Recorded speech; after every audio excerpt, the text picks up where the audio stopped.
ಬೆಂಗಳೂರು ಪೂರ್ವ, ಪಶ್ಚಿಮ, ಉತ್ತರ, ದಕ್ಷಿಣ, ಮಧ್ಯ ಈ ಲೋಕಸಭಾ ಕ್ಷೇತ್ರದ ವ್ಯಾಪ್ತಿಯಲ್ಲಿ ಅಲ್ಪಸಂಖ್ಯಾತರ ಏನು ಮಾಡಬೇಕು ಈ ಎಲೆಕ್ಷನ್ಗೆ ನಾವು ಯಾವ ರೀತಿ ನಮ್ಮ ಪಾರ್ಟಿಸಿಪೇಟ್ ಮಾಡಬೇಕು, ಸಂಘಟನೆ ಯಾವ ರೀತಿ ಮಾಡಬೇಕು ಅನ್ನೋ ಉದ್ದೇಶದಿಂದ ನಮ್ಮ ರಾಜ್ಯಾಧ್ಯಕ್ಷರಾದ ಅಬ್ದುಲ್ ಜಬ್ಬಾರ್ ಸಾಹೇಬರು ಮೀಟಿಂಗ್ ಕರೆದಿದ್ದರು.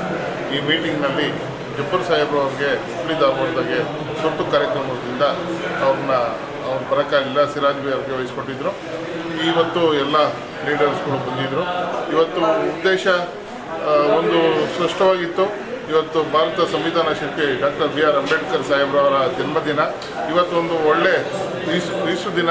ಈ ದಿನ ನಾವು ಈ ಕಾರ್ಯಕ್ರಮ ಮಾಡಿ ಅವ್ರಿಗೂ ಗೌರವ ಕೊಟ್ಟು ಡಾಕ್ಟರ್ BR ಅಂಬೇಡ್ಕರ್ ಅವರ ಆದರ್ಶಗಳನ್ನು ಪಾಲನೆ ಮಾಡುವಂಥ ಅವಕಾಶ ಇವತ್ತು ನಮ್ಮಲ್ಲಿ ಕಲ್ಪಿಸಿಕೊಟ್ಟಿದ್ದಾರೆ. ಅದರಿಂದ ನಾವು ಅವ್ರಿಗೆ ಮೊದಲನೇದಾಗಿ ಕೃತಜ್ಞತೆ ಅರ್ಪಿಸುತ್ತಾ, ಅವ್ರಿಗೆ ಗೌರವ ಅರ್ಪಿಸುತ್ತಾ ನಾವು ಈ ಕಾರ್ಯಕ್ರಮ ಪ್ರಾರಂಭ ಆದ ನಂತರ ಎಲ್ಲ ನಾಯಕರುಗಳು ನಾವು ಹೆಂಗೆ ಚುನಾವಣೆಯಲ್ಲಿ ಪಾಲ್ಗೊಳ್ಳಬೇಕು, ನಮ್ಮ ಜವಾಬ್ದಾರಿಗಳು ಅನ್ನೋದ್ರ ಬಗ್ಗೆ ತಿಳಿಸ್ಕೊಟ್ಟಿದ್ದಾರೆ. ಅದರಂತೆ ಎಲ್ಲ ನಮ್ಮ ಮುಖಂಡರುಗಳು, ಜಿಲ್ಲಾಧ್ಯಕ್ಷರುಗಳು ಮತ್ತು ಬ್ಲಾಕ್ ಅಧ್ಯಕ್ಷರುಗಳು ಈ ಕಾರ್ಯಕ್ರಮ ಯಶಸ್ವಿಯಾಗಿ ಮಾಡ್ತೀವಿ ಅಂತ ಎಲ್ಲ ಪ್ರಾಮಿಸ್ ಮಾಡಿದ್ದಾರೆ. ನಮ್ಮ ಅಲ್ಪಸಂಖ್ಯಾತರು ಏನು ನಾವು ಹಿಂದೂ, ಮುಸ್ಲಿಮ್ಸ್, ಕ್ರಿಶ್ಚಿಯನ್ಸ್, ಬೌದ್ಧ, ಜೈನ ಧರ್ಮದವರು ಇದ್ದೀವಿ, ನಾವೆಲ್ಲ ಸೇರಿ ಒಂದು ಈ ಕಾಂಗ್ರೆಸ್ನ ಗೆಲ್ಲಿಸೋಣ ಅಂತ ಪಡದೊಟ್ಟು ಇವತ್ತು ಈ ಕಾರ್ಯಕ್ರಮದಿಂದ ಮುಕ್ತಾಯ ಮಾಡಿ ನಾವು ಹೊರಡ್ತಾ ಇದ್ದೀವಿ. ಸರ್, ಸೆಂಟ್ರಲ್ನಿಂದ ಮನ್ಸೂರ್ ಅಲಿ ಖಾನ್ ನಿಂತಿದ್ದಾರೆ, ಅವ್ರ ಬಗ್ಗೆ ಏನು ಸರ್? ಮನ್ಸೂರ್ ಅಲಿ ಖಾನ್ ಒಬ್ಬರ ತುಂಬ ನಾಲೆಡ್ಜ್ ಇರುವಂಥ ವ್ಯಕ್ತಿ, ಇನ್ನು ಯುವಕರಿದ್ದಾರೆ. ಅವರು ಈ ಸಲ ಖಂಡಿತ ಸುಮಾರು 1 ಲಕ್ಷಕ್ಕಿಂತ ಹೆಚ್ಚಿನ ಮತಗಳ ಅಂತರದಿಂದ ಆಯ್ಕೆ ಆಗ್ತಾರೆ. ನನಗೆ ದಾಸರಳ್ಳಿ ಕ್ಷೇತ್ರ, ಬೆಂಗಳೂರು ಉತ್ತರ ತಾಲೂಕಿನ ದಾಸರಳ್ಳಿ ಕ್ಷೇತ್ರದ ಪ್ರಭಾರರಾಗಿ ನನಗೆ KPCCಯಿಂದ ಹಾಕಿದ್ದಾರೆ. ಹಾಗೂ ಯಲಹಂಕ ಕ್ಷೇತ್ರನೂ ನನಗೆ ಪ್ರಭಾರಿ ಹಾಕಿದ್ದಾರೆ. 2 ಕ್ಷೇತ್ರ ನಾನು ಮಾಡಬೇಕು. ಮುಂದೆ ಇವಾಗ ನಾನು ಎಲ್ಲ ದಾಸರಳ್ಳಿ ಕ್ಷೇತ್ರದ 36 ಮಸೀದಿಗಳಿಗೆ ಎಲ್ಲರಿಗೂ ನಾನು ಆಗಲೇ ಮನವಿ ಮಾಡ್ಕೊಂಡಿದ್ದೀನಿ.